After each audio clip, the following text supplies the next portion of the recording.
What would you say is the problem that you're trying to solve? Ooh, the problem I'm trying to solve.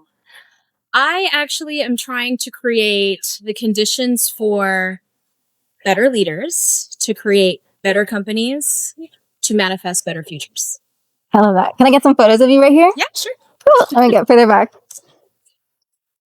How would you describe what you do? How would I describe what I do?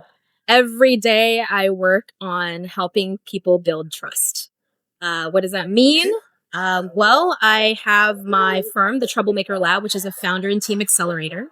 And also, I like to spend my day building trust as an investor with Good Trouble Ventures. Nice. I love that. Trust is very important for sure. Let me get some photos right over here. So you mentioned building trust. How do Yeah. you go about building that? How do I go about building trust? Well, I mean, there is this trust equation. It's not anything new, it's not a secret, but it does break down variables around how you build trust.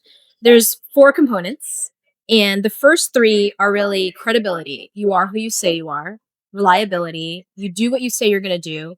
And then there's an intimacy piece where you're able to have a conversation with somebody and be able to tell them good, bad, or indifferent what you're thinking, what you're feeling, what you're working through. Now, all of that, if it's great, doesn't mean anything because there's another variable which divides that positive, which is around self orientation. So if you've ever gotten to a place where like, I think this person's awesome and I don't quite trust them, there's something in my gut that's telling me not to. Sometimes what tends to happen is that person's just maybe oriented more towards themselves and not actually to mutual connection or a way where you can collectively work at something together. So trust can be broken down in this really interesting variable. I love to use that every single day and have conversations with folks all the time around how they're doing in each one of those variables. I love that. That's a really helpful framework for sure. And I feel like it's pretty applicable. Absolutely. Yeah. Nice. Let me get some photos of you right over here. Sure. Would you say you've ever been underestimated? Oh, all the time. Yeah. I mean, I think everybody has been underestimated, but I think especially us women have been underestimated before. I tend to have a really big energy about me. It's a youthful energy. So you do get underestimated. I think in those times for me, I just really try and focus on who I am and what I'm noticing. I get curious about the other person and what they're really thinking, and how I can add value to whatever it is they're trying to have a conversation about. So yeah, I've been underestimated. It sucks, but I think if you can get out of your head when you know it's happening and get into your heart, like who you are and what you bring uniquely, you already feel like you belong. I love that reframe. Yeah, absolutely. That's beautiful. Let me get some photos right over here. Have you ever been in a situation where you didn't feel belonging? I have. And I've felt that way ever since I was younger. And it wasn't just until recently that I actually learned a lesson around this that's super important. If you work on yourself and get to know who you are, you will always belong in any room that you walk into. I love that. Do you have any strategies? Absolutely. Absolutely. I mean, when you're in a room and you feel like you need to fit in, ask yourself, what is the unique thing that I bring to this room that is not here yet? And then turn that into a question to somebody else and get curious with somebody else and say, hey, what is the thing that you're working on that's lighting you up today about what you're doing? And usually everybody has that. So belonging comes with commonality. If you already feel secure in yourself, that you're supposed to be in that room anyway, then here's what I'll say. Whenever it begins is the right time, and whoever are in front of you are the right. I love that. It's a great reframe. Great. Let me get some photos of you right over here. Sure. What does troublemaker mean to you? Troublemaker. Oh, I love that question. So, a troublemaker to me is somebody who sees the potential of good impact that they could bring and they act on it. They're not afraid, they're curious, they are courageous, and they have this kind of insatiable need to do good in the world. And it doesn't have to be done quiet or small, but not afraid to really be bold about the problem and the impact that they're making to solve that problem. That's a troublemaker to me. Oh, beautiful. Well said. Let me get some photos of you right over here. Do you think it's possible for founders to scale without losing themselves? I absolutely do. I think if you do the personal work on yourself to know why you're building what you're building, who you are, and then turning how you're building into a practice, absolutely. I think where founders tend to lose themselves is when they forget who they really are and why they're building it, right? And a lot of factors can go into that. A lot of uh, money, raising money, the pressure to provide for other people as well. Founders tend to put themselves last. And I think the work that I do with the Troublemaker Lab really reminds them that they themselves, if they do not exist, the company, the vision, the mission that they're after, it's typically not going to be something that's going to be as real as the impact they were looking to make in the first place. So, the lab, we focus on 3 things for founders: yourself, your health, and your wealth. What does that actually all look like when you translate that individually to your teams and your entire organization?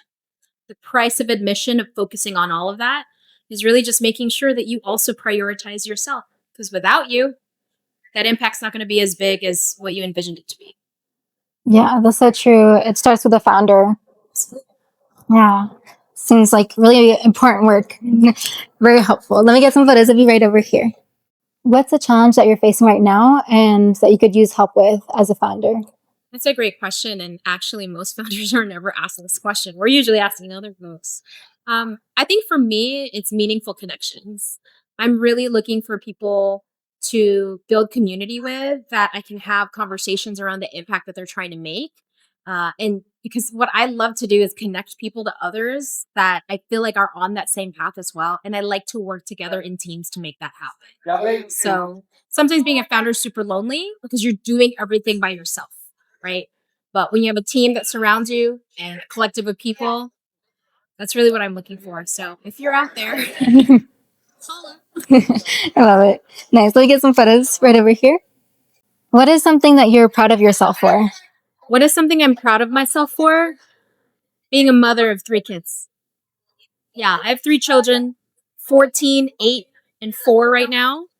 And I think the opportunity to learn from them every single day and the privilege to be their mom is just the best thing in the world.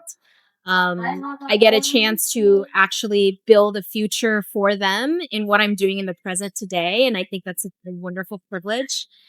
And just being able to sit with them and ask them about their day and wonder about what they're doing and make them laugh and be weird. I love, love, love that. I'm proud to be a mom doing the work that I'm doing on top of also building these 2 companies. Thank you, Mom. So I think for me, it's the ability to really be able to connect with my children because I feel like they are the future, right? And being able to be present for them while still working on the thing that I love to do. And they get to see me doing it without regrets, with true just leaning in and being courageous and bold about it. I'm so proud of her. So, That's amazing. thanks. She loves my outfit. Let me get some photos of you right here. It is a beautiful outfit. I agree. What would you say is your deeper why? My deeper why? Yeah, love that question. I think my deeper why is how might I be of service to amplifying another person's mission through the thing that I do best? That's amazing. Using your own skill set to empower others. Absolutely. I think that's what humanity is all about. We're all born with very different skill sets and perspectives for a reason. And I think it's like being a piece of the puzzle. No one thing is more important. But when you come together, you kind of make a beautiful picture and a work of art. I love that analogy. Let me get some photos right over here. Sure.